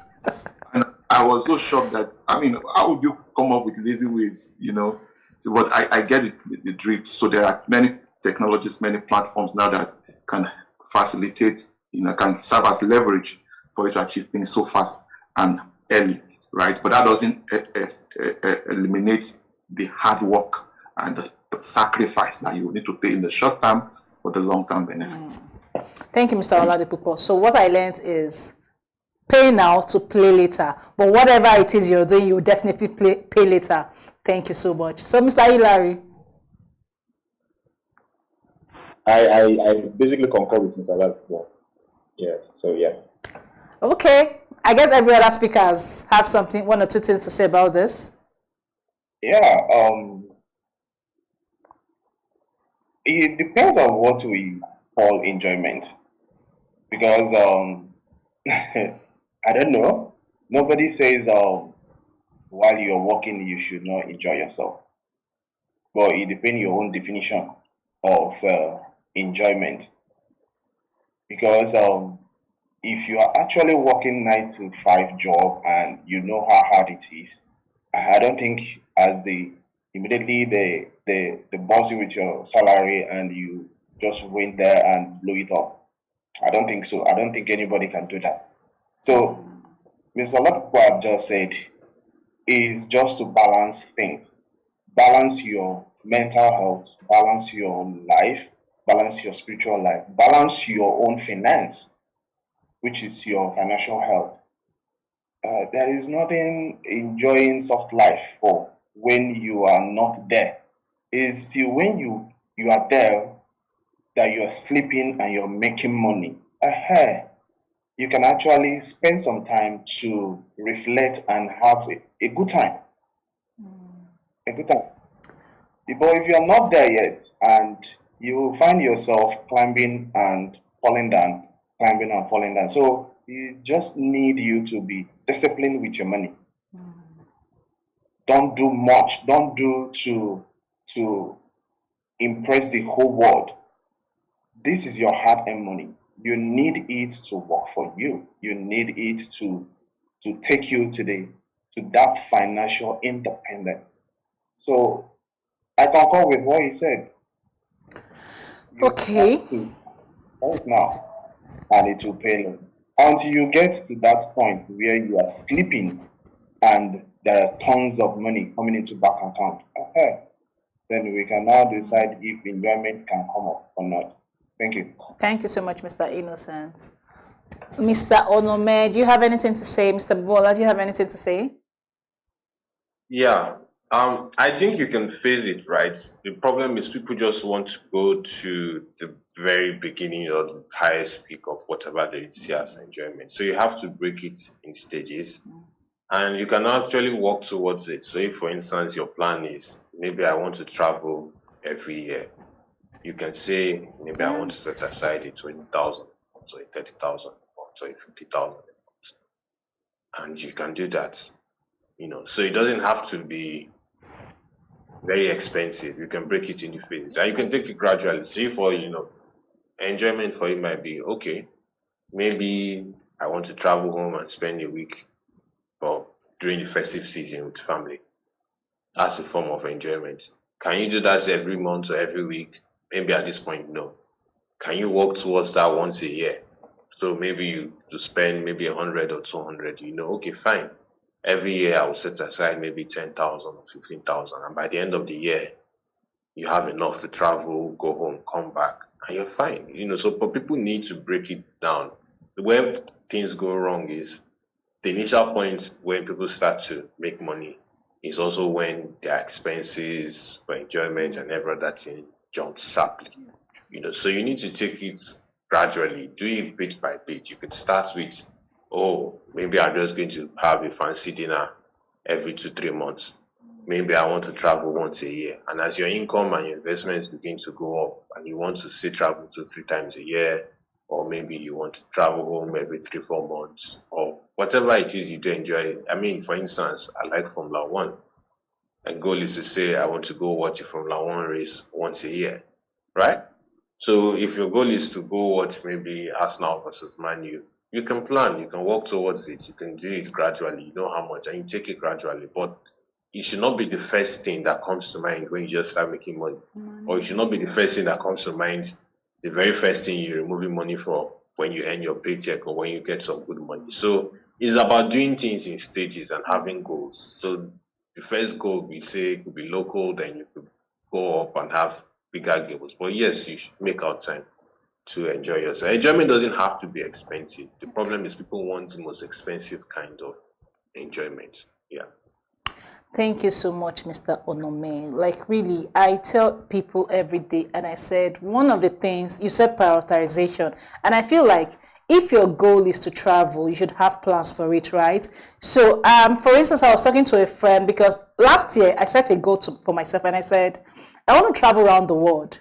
So what do? Last year, I said, okay, I was going to travel locally, at least visit different states, and I started planning towards it. And this year, I said to myself, my goal is to travel to 4 countries this year. And so far, I've done 2, remaining 2. I don't know if I'm going to achieve that, but then I think I've tried to plan for myself. I try to have a certain amount of money I save. So no matter what comes my way, I'm always saving that money. But I know a lot of people don't have that idea, and that's why this topic is here. Thank you so much. I just want to buttress this point, and I try to tell my fellow colleagues that you can always achieve what you want to achieve if you plan towards it. So Mr. Bobola, let's hear from you. I'm going to talk about it from this perspective. Whatever goal that you set for yourself, pretty much set a plan to achieve it, right? True. Set a budget. When you're earning your income, there's this aspect that is very important, which is paying yourself. One of the ways you pay yourself is you invest. One of the ways you pay yourself is you also take care of yourself, right? So if you are earning a certain income, I think there's the 50-30-20 formula, where 50% goes to your essentials. I think 20% goes to investments, and then you have 20% to play with somewhere along that line. I'm not sure I remember the exact formula. And I think Onome can help here. You can follow that formula to how you plan your finances generally, right? That way you know that every month a specific amount of money goes to your investments. Everything that takes care of your sustenance is well taken care of. And then you have a certain percentage of money that you can decide whether to add to your investment. Mr. Bobola, we can't hear you. We can't hear you, Mr. Bobola. Am I back now? Yes, you're back now. Yeah. And then you can, intentionally plan to have vacations, have different type of experiences. You want to have a spa session once in a month. You want to have a particular, you want to go to the beach. You want to, whatever it is that you want to do, you can plan for all of these things, right? And you should not be afraid in any sense. All you have to do is plan properly, right? When you plan properly, you understand the dynamics of your income. It will take me XYZ number of months to be able to save for this particular trip, and you're doing it in a way that it does not impact your ability to achieve, the goal you set for yourself when it comes to financial independence. You want to achieve XYZ within XYZ period of time. So just set a plan, set a budget plan. It doesn't take more than that. Plan. That's all. Set a budget plan and consistent about it.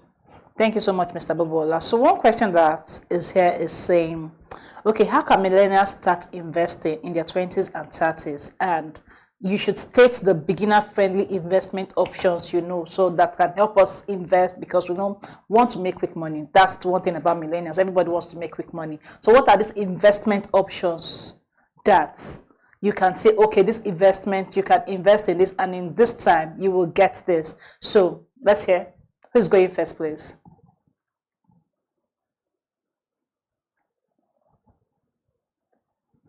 I think I can go first. Okay, then. I mean, there's literally most investment options are actually beginner friendly from a pocket perspective and from an ease of investing perspective. I think the only difficult, or maybe the ones I have to say a bit pricey, are if you're investing in startups or businesses. Maybe you're buying rare items, so if you want to buy vintage cars or gold and all that.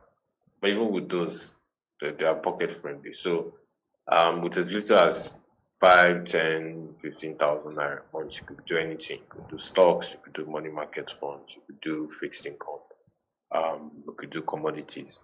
But the education is important. So it's not really about how much you need. Cost-wise, as little as 5, 10,000 naira a month gives you access to a variety of options.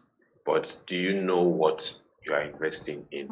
Are you investing in certain things because it's popular? So a lot of times, for instance, I see that when the stock price or the price of a particular stock has gone up sharply, people all of a sudden are interested.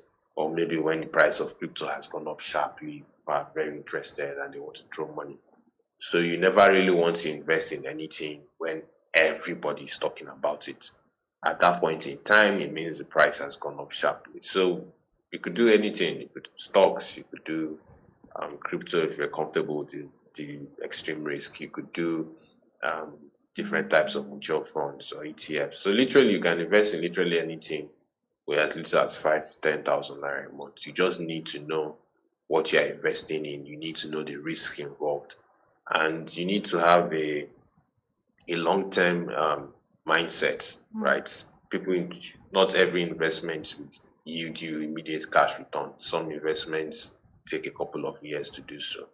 So in investing, you want to invest with money that you don't need anytime soon. Money that market goes up and down, you're not bothered, you're not losing sleep.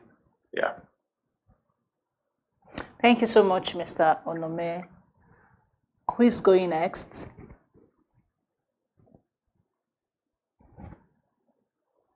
Mr. Innocent, do you want to go next? All right. Okay. For me, I want to advise on this area. First, as Mr. Nana said, education is the key, because the information you don't have it, but it's even bigger than you. At the early 20s, that is where millennials make most mistakes, and the smart ones, that is when they make it big. Now, what is the mistake? At that point, there is not much responsibility on your shoulder. That is early 20s. But if you come in the area of Nigeria, that is the time that most of us are still with our parents. So, and you have an opportunity at that moment and you're making money. If you are not well advised enough, you will end up going into all these investments, bring 1 naira to get 100 naira, and you find yourself into that mess. You start losing your money. So you need to structure your mindset. You need to learn the investments. Now, there are investments that is there, which is stock, as Aname said. Let me be sincere. If I knew that Nigeria would have gotten to this stage at my early 20s, I'll start saving my money in dollars. You can imagine from then to now, I won't even be fine. So that is the knowledge. Are you looking at the future? Are you trying? Look at the future. In fact, try to see what you can actually, who you will be in the next 5 years. Who you will be is also who do you want to, like, how do you want to stabilize yourself financially? If you make any mistake at this range of age, it will affect you. So there are even the little way to even start is through commercial banks.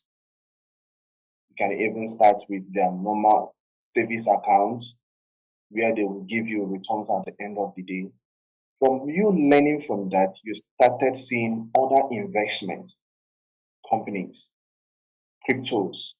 You start learning. If you don't know how to trade crypto, you can't be successful in it. You will end up wasting your money. So the key fact there is, first, have the knowledge of what you're going into.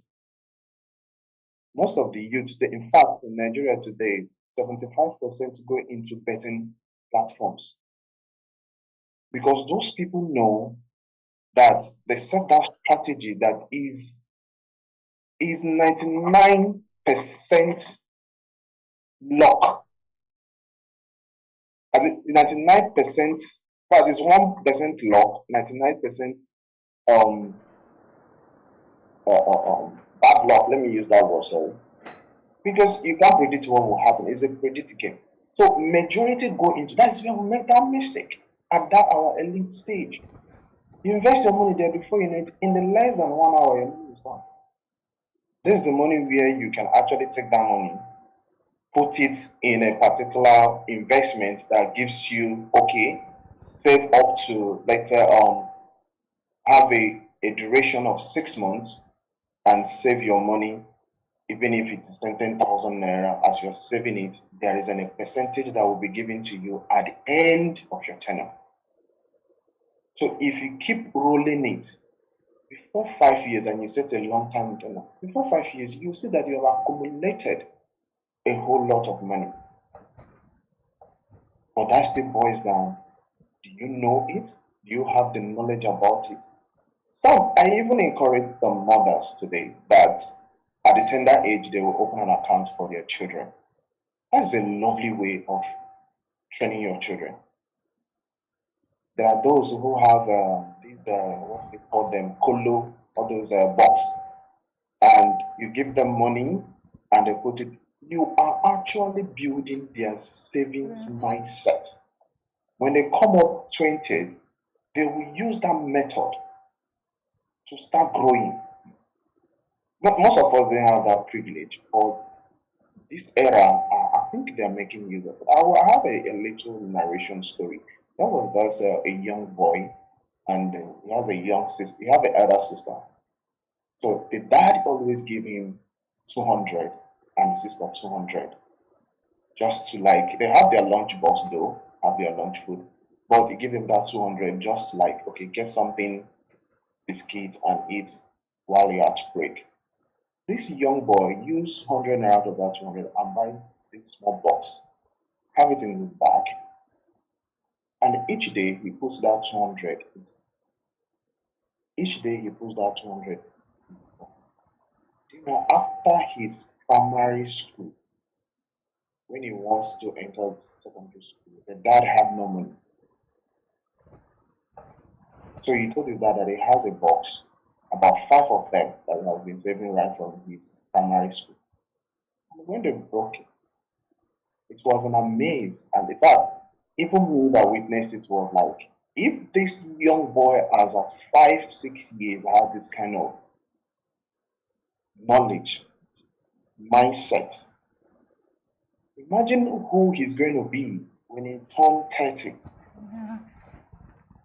So please, I am saying it's all about knowledge and also trying to know where you're investing your money. Thank you. Thank you so much, Mr. Innocent. And before we proceed, just drop your handles, how the participants can reach you, because we can't learn everything here and we don't want this session to exceed 2 hours. So just drop your handles, how they can reach you, if possible, your email address, your Instagram handles, your LinkedIn handles, where our participant can come back to you and ask you, oh, I have this question I wasn't able to ask there, but I want to ask you specifically. So that would help us go further. So who is going next? So we're trying to round up. Want to round this up by 12 on the dot. All right, can I quickly jump in here? Yes, thank you please. very much, and thank you all for all the fantastic contributions. Let me submit here that I love the concept of savings. I taught it. It's also in this book. It's one of the chapters in this book. However, and like I shared in the book, savings, developing a culture of savings is critical because it helps you. It means you've developed the ability to postpone gratification and all of that. But savings is a bad investment strategy, right? You don't save as an investment. You save for investment. Okay? You don't save as an investment, you save for investment. So as important as that culture of savings is, you have to make sure that you are saving toward, acquisition of assets or whatever. And I'm glad that there are different platforms, different mutual funds, different communities, like the Money Africa, and several other platforms like that are genuine, and they are all working towards a common vision. Another very important thing to establish is you need to be clear on what your investment objectives are. Not all investment instruments align with all objectives, right? Otherwise, there could be mismatch of funds. If you are investing with the intention, if you are investing with intention to establish cash flow, right? The instruments will certainly be different. And of course, you also need to evaluate your risk tolerance, then attendant risk associated with that type of instrument, right? Your risk tolerance talking about the attendant risk associated with an investment instrument is talking about that instrument. And so you need to investigate before you invest, right? Sometimes the instrument is right, but the people managing the instrument are wrong. So you want to investigate before you invest. And I think other things that are important is how much return is suitable for the level of risk you are willing to take. These are critical questions, and we will not be able to go into the details. I cover majority of these things in that book also. I saw almost mentioned here that how much time do you have, right? How much time do you have? The duration of investment. Is it the idea that you want to amass quick, that's what lands people in trouble most of the time. So I think it's important once you establish what your risk tolerance is, what your investment objective, because your what is what will determine your why is what will determine your what. Why are you investing is what will determine which instrument is most suitable ultimately, and of course determine how much return will be most is fair for the level of risk you want to take, and then of course determine how much time, and then factor inflation, right, in most of your investment strategies. And I think if you put all these things together, along with many of the things that has already been shared, you'll be in for a good one. So there should be short-term plans, right? Short-term investment plans that can help you meet your emergency obligations. Emergency are situations that can it could be crisis situations that can throw you off balance, right? And it could be opportunities that, if assessed, can give you massive leverage, right? So those are key things you want to evaluate. More importantly, also you want to have midterm, 2, 3, 4, 5 year agenda. So, and then you want to also have long term, your retirement, right? People don't think about their retirement when they are still way younger. And I've seen it again and again over my 24, 25 year career journey. I've seen how that most people, it is when they are 5 years, 3 years to their retirement that they begin to get anxious, right? So, but time is a great resource when planning for your retirement, when planning for financial independence. And I think as millennials, that's the one great advantage we still have. You don't want to clock 60 before you start thinking of your retirement, because whether you like it or not, that time is closer than you think. When did we experience 2000, right? That was 24 years ago. I mean, 24 years ago, even this year, 2024, when did we enter 2024?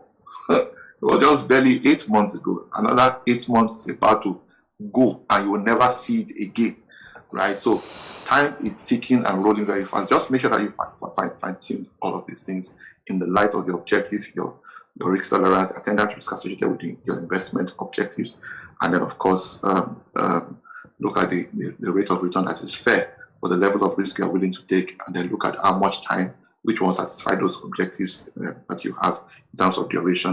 And then look at, in the light of inflation, our brother was saying that if he knew, he would have been saving up in dollars.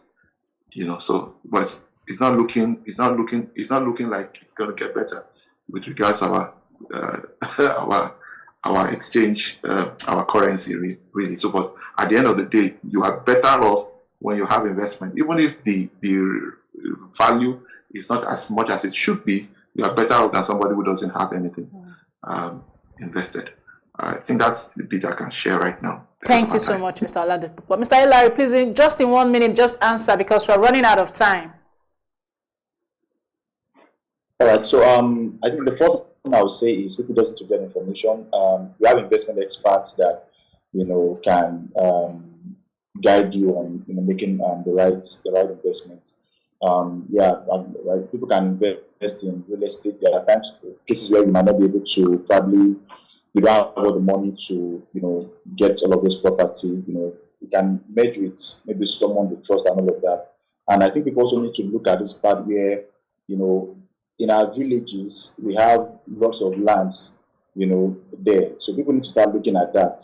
Do you want to set up what do they call this thing, like an oil producing like red oil and all of that? People want to start looking at those stores there, and some of those lands you might never need to. Some of us, our friend left a lot of lands there for us, but because everybody wants to travel out, so I'm never looking at those those things again. So I think we have a lot of properties in our village or our villages that we can check and see. Okay, do I want to set up a farm there? Do I want to fence the entire land around and gradually start building something there and all of that? So I know a couple of people that do some of these things. So I think these are things that just we need to just explore. Thank you.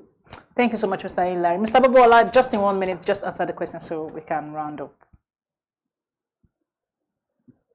So I have 3 points that I would leave everyone with. The overarching purpose of this session is to bring enough awareness to this topic. Finance pretty much determines how we live by a large margin, right? Yeah. So here's my final point. Identify a community, and I believe this is the reason why Money Africa why Money Africa is on this panel, for lack of a better one. Identify a community where you can learn from. We've spent 2 hours there, but there are very few things that we've spoken about here that are going to be broken down in actionable forms. Find a community that you can join, where you can learn, and they can provide you with very tailored direction, education on what to do with your finances. You see, the thing with investment, say for instance, is investment is not a walk in the park, right? You need to have adequate knowledge to know how to invest your money. Right? It's not a decision you make overnight. It's not a decision you make in 2 weeks. You need people who understand exactly how it works, and they can direct you on what to do. So find a community where you can learn from, and that is more than enough to set you on the right path. Money Africa is one. I'm subscribed to Money Africa. So I would advise you to also do the same. Right? We can identify several other communities. They're even free communities. Money Africa also has a freemium part of what they're doing. So identify a community where you can get proper, direction, proper education to that set you in the right direction, right? So please do that. That's most important. And also make sure that again, the topic that I spoke about, make sure that you are utilizing financial systems and structures to protect yourself. Make sure you're building your credit. Make sure you have systems that are protecting you against the medical jackpot. I like to describe it that way. If you win the medical jackpot, you won't be able to bail yourself out, right? So make sure that you have systems that protect you from that. I'll leave it at that, and back to you, Esther. Thank you very much. Thank you so much. I just want to say thank you to all our speakers on behalf of Business Day. We count it a great privilege to have you guys here, and we say thank you so much. And also to all our participants. I'm sure the speakers, they might have dropped their handles. You can reach out to them after this session, because obviously we can't discuss how to be financially independent in 2 hours. But I believe this is just a step so you can know how to be financially independent, and you can always have an opportunity to reach out to them. That's why we have them here. I just want to say thank you so much, and also to let you all know that Business Day is one of the leading business newspaper in Nigeria. We provide news, analysis, insight on business, finance, economy, and politics, both in digital and in print. So you can always reach out to us via our website, www.businessday.ng. Go on Instagram, businessday.ng, and also we have different events coming up. And if you want to just know what is going on, subscribe to our e-paper.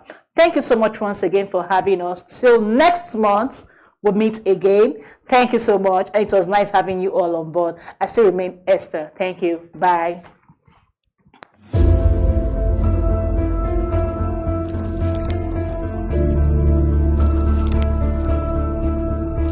I am, of course, a great admirer of the impeccable credibility, professionalism, and business savviness of Business Day. If you really mean business in Nigeria, start your day with Business Day.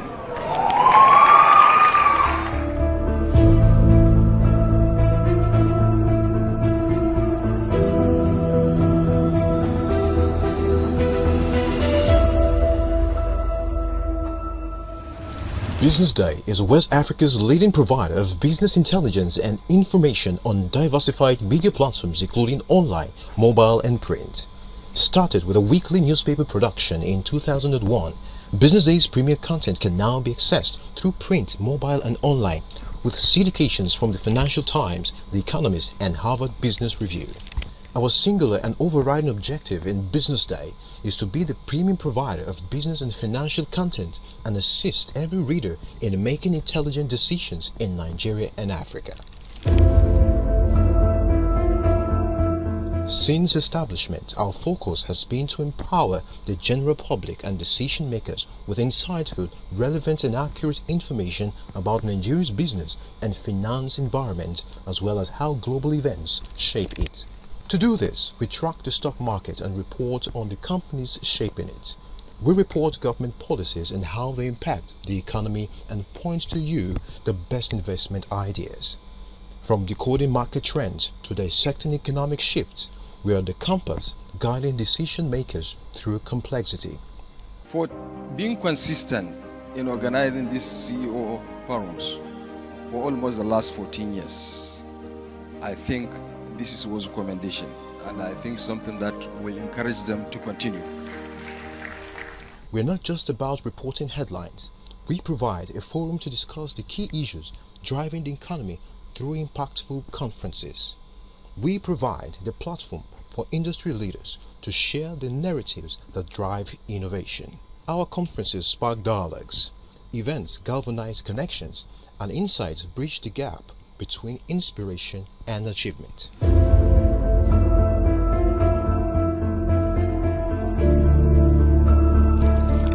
If you want visibility for your businesses, we have a strong digital platform with thousands of followers across social media platforms, as well as our dynamic website, which sees thousands of visitors from within and outside Nigeria that you can leverage to boost visibility for your products and services. So, if you're yearning for insightful information about Nigeria and Africa's business landscape,